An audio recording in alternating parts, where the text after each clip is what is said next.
satisfied? And as a follow-up, has Kelvin Benjamin officially made you a Panthers fan? Well, in your question, you said it all. Our team.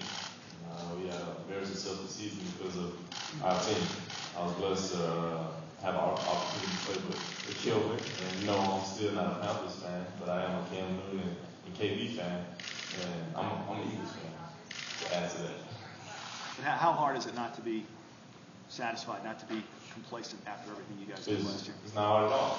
It's relatively easy because we always play with a chip on our shoulder, and we have high expectations, and we know that if we become complacent or if we become off in any way, that we will lose. You will sit on this side of the room. Jameis, Jim Connors from Time Warner Cable News. This time last year, the ACC was still a conference looking for respect in football. With your national championship and Clemson's BCS win, how much pride do you take in what the league was able to accomplish with you being a major part of it? How about that?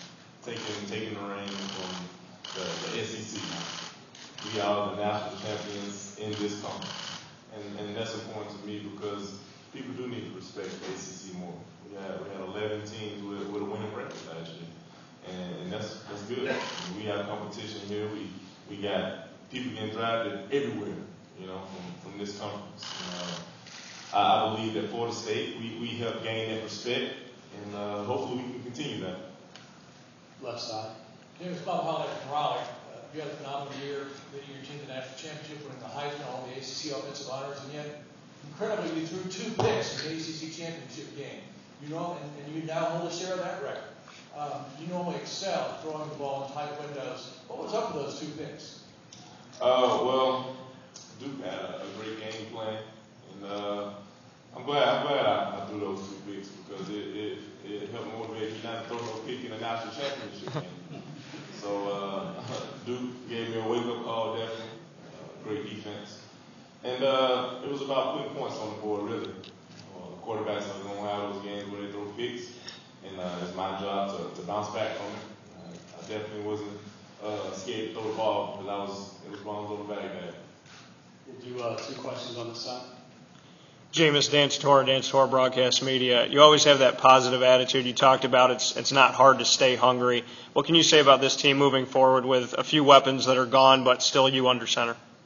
Well, as a quarterback, it's my job to influence those guys to play on levels that they never expected themselves to play on. And that's what I look forward to doing. And as long as they buy in, because our new guys, they're ready. Lock and roll, they're so anxious and they're working so hard this summer. And I believe we're going to have a ton of success this year just because of the mentality that we do have at Florida State and the way that we do things. Stay right here. Jameis, Alex Dodd, Dodd Sports Network, Greenville, South Carolina. Looking at your schedule, you come out the gate against Oklahoma State in sort of a shifty game in Dallas, neutral site. Talk about that game and just the odd circumstances of being in a third-party source. Well, let me tell you something about it. Ain't nothing odd about playing in Jerry World. I'll tell you that right now. And we're looking forward to being on that big stage and representing the ACC and hopefully get a victory over a great Oklahoma State team. Left side and back. Jameis, Mark Larson from Time Warner Cable News in Syracuse. Another venue you'll be playing this year is the Carrier Dome. What do you know about the Carrier Dome and your thoughts about playing out there? Well, I know very little about the Carrier Dome other than Syracuse football team and basketball team playing in there. But I'm down for exciting fields and anywhere we playing football, I'm with it. Behind the light tower on this side. James, Ken Spencer, WHAS, and Louisville. You talked a little bit about the respect in the ACC. What do you think about the new team on the block, Louisville? Louisville has had some great seasons, especially the past 2 years.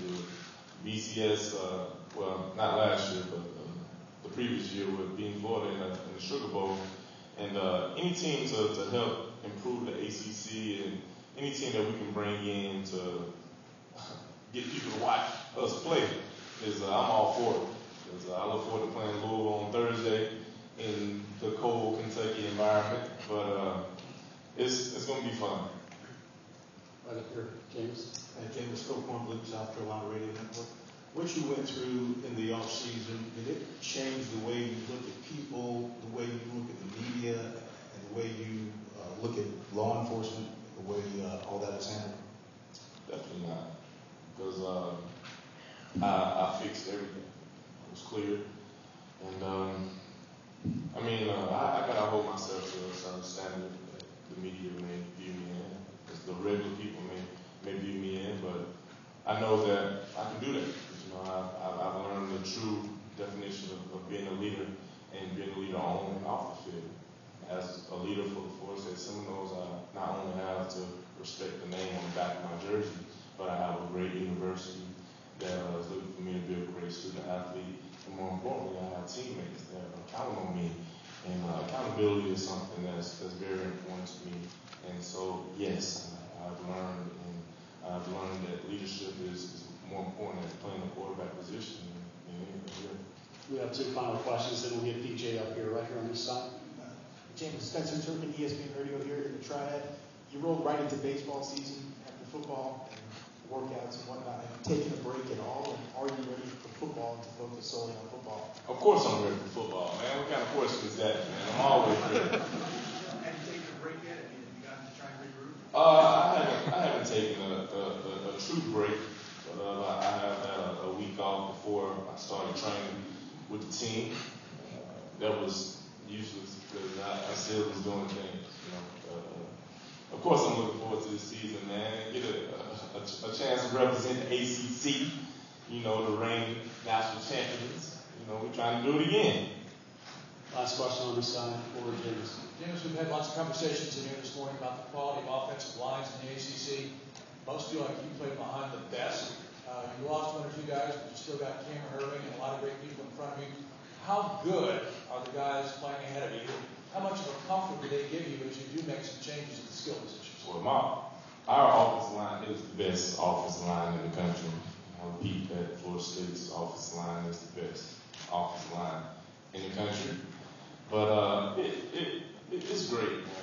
It's great being around those guys and seeing their different personalities from Cam and Josue and a new addition with Austin Barron. But he actually played for all of them as a true freshman.